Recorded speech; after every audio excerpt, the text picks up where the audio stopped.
हे कृष्णा। श्रीमद् भगवद गीता पंचम अध्याय। अर्जुन ने श्री कृष्ण भगवान से पूछा, हे श्री कृष्ण भगवान जी, कर्मों का त्याग, संन्यास और कर्मयोग निश्चय कर कह दो जिससे मेरा कल्याण हो जाए।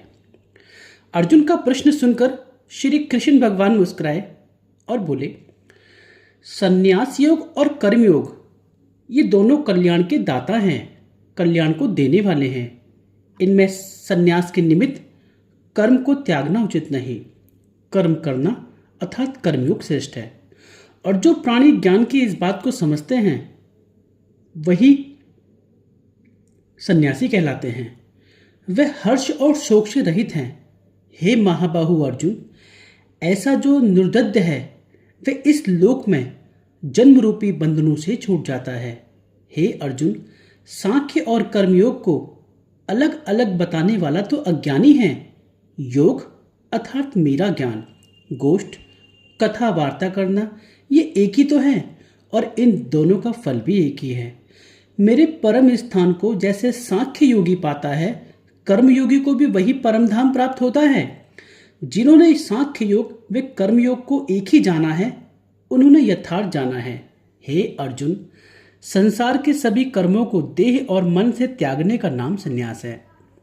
हे महाबाहु अर्जुन, ब्रह्म योग में जुड़े बिना ये संन्यास पाना बहुत कठिन है। जब स्मरण साथ जुड़ जाता है तब वह स्वयं ही संसार के सब सुखों की बात भूल जाता है। इसी का नाम संन्यास है। स्मरण योग के साथ जुड़ा मुनीश्वर शीघ्र ही पारब्रह्म को प्राप्त होता है। निष्काम भाव से अनासक्त होकर कर्म करने वाला निर्मल आत्मा प्राणी इंद्रियों और भूत को वश में करके सभी प्राणियों की आत्मा में परमात्मा ब्रह्म का एक ही भाव अनुभव करके कर्म करता हुआ भी कर्म में लिप्त नहीं होता। क्या वे समझता है कि जो आत्मा है वह कुछ नहीं करता? आंखें देखती हैं, कान श्रवण करते हैं, नासिका सूंघती है, जिह्वा स्वाद देती है, सांस आते जाते हैं, हाथ पकड़ते छोड़ते हैं, पांव चलते हैं, निमिक नेत्रों के लगते हैं, देह तो सोती जागती है। जो ये समझे कि ये सभी इंद्रियां अपने अपने विषय में बरतती हैं, अपने अपने कार्य करती हैं और मैं जो आत्मा राम हूं, मैं तो अकर्ता हूं, इन सबसे अलग हूं।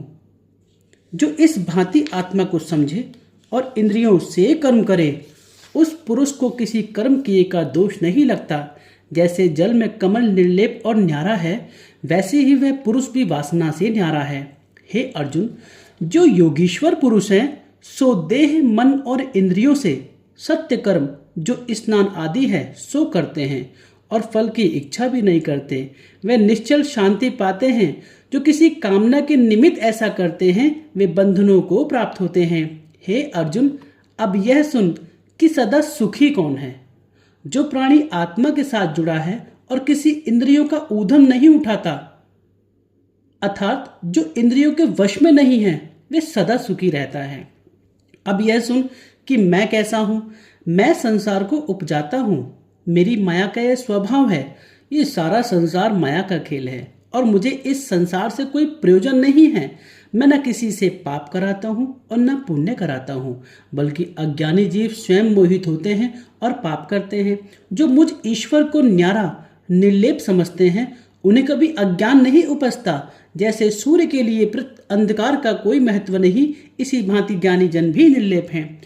तत्बुद्धि मम आत्मा निश्चल निज घर सोए, सब किल विष उतारे ज्ञान कर बोड़ जन्म न होए। अति अटोल और चेतना सब जाने प्रभु सोए, सबसे वर्ते सो प्रभु सबसे न्यारा होए। ध्यान रूप गुरु ज्ञान कर अवर न पेख रुकोए, मनुआ निश्चल बुद्धि थिर अपने आप सोए। श्वास श्वास स्मृत रहा आत्मा राम सुचित, शरण एक ही पकड़ तू दृढ़ राखो मीत। तन धन तुमरा मन तुही मोह नहीं सब तोए, ऐसा निश्चल दृढ़ कर विघ्न न लागे कोई।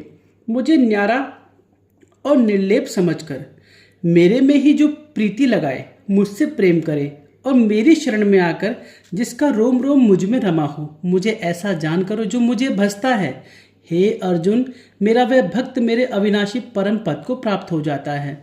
अब यह सुन जिसने ब्राह्मण के घर जन्म ले लिया हो, विद्या में भी अपूर्ण ना हो, उसे जन्म का गर्व भी ना हो, सबसे नम्रता रखे, जो साधु ब्राह्मण गौ हाथी स्वान अर्थात कुत्ता और चांडाल ऊंच नीच सबको एक ही समान समझता है, ऐसा समदृष्टि पंडित कहलाता है। उसे तो सब बंधनों से मुक्त हुआ जान।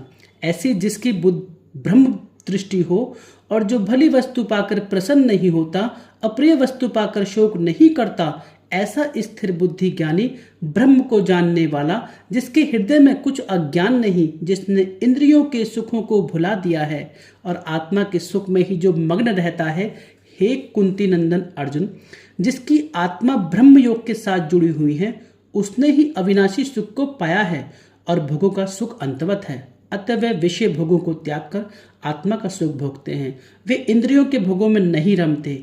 इंद्रियों के भोग तो दुखों को उपजाने वाले हैं।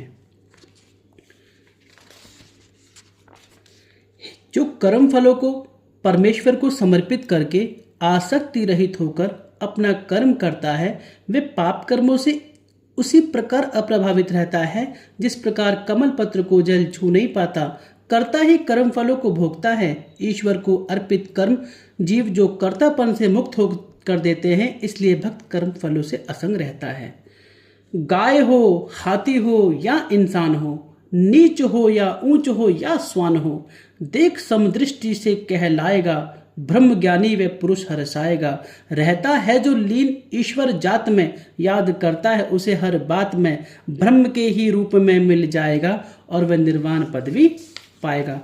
अब जिनका आगे जन्म नहीं, उनकी बात सुन। जैसे बटलोई पतीले से चावल का एक दाना निकालकर देखते हैं कि एक दाना गल गया होगा तो सभी दाने गल गए होंगे, और एक कच्चा है तो सभी दाने कच्चे होंगे। इसी प्रकार जिस ज्ञानी को काम क्रोध नहीं उपजता, तिसका फिर जन्म नहीं होता। जिसने काम क्रोध दोनों शत्रु जीत लिए हैं, तिसने ही योग की युक्ति जानी है, और वही मनुष्य संसार में सुखी है। उसे काम क्रोध क्यों नहीं उपजता, यह सुन। जो योगी आत्म सुख से सुखी, अंतर आत्मा के आनंद से आनंदित और अंतर ज्योति से ही प्रकाशित है, वे ब्रह्म रूप होकर ब्रह्म निर्वाण को प्राप्त होता है। सो आत्मा ब्रह्म निर्वाण सुख को प्राप्त हुआ है। जिसके सब पाप मिट गए हैं, दूसरी दृष्टि तिस पुरुष की दूर हुई, सो ब्रह्मदर्शी हुआ, और उसकी प्रीति सब भूत प्राणियों के कल्याण में है और शीतल स्वभाव है। काम क्रोध उसे नहीं व्यापते अर्जुन, वह ज्योति स्वरूप ब्रह्म निर्वाण सुख में मग्न हुआ है। अब जो देह के साथ होते ही मुक्ति रूप है, तिनकी भी बात सुन। जिनकी बाहर की इंद्रियां विषयों से वज्र रखी हैं, नेत्रों से त्रिकुटी का ध्यान कर, प्राण वायु ऊपर की ओर, समान वायु तले की इकट्ठी कर नासिका विषय लगाई है, और जीत लिया है जन्म जिसने, न किसी वस्तु की इच्छा है, और जो निडर है तथा क्रोध भी नहीं करता, ऐसा जो मेरा भक्त है सो जीवन मुक्त कहलाता है। अब मेरी बात सुन। हे अर्जुन, कई कोट लोग योग पावने के निमित्त योग पाने के लिए यज्ञ करते हैं। कई कोट लोग तपस्या करते हैं, यज्ञ भी करते हैं। सो उन यज्ञ और तपस्या के भोक्ता भी वे आप ही हैं, और सब लोगों का ईश्वर और सब भूत प्राणियों का मित्र ऐसा जो प्रभु है। जो कोई ऐसा जाने कि श्री कृष्ण भगवान जी ऐसे हैं, वे परम सुख को प्राप्त होते हैं, परम सुख को पा लेते हैं। हरे कृष्ण कृष्ण कृष्ण हरे हरे, हरे राम राम राम हरे हरे। 5वां अध्याय समाप्त।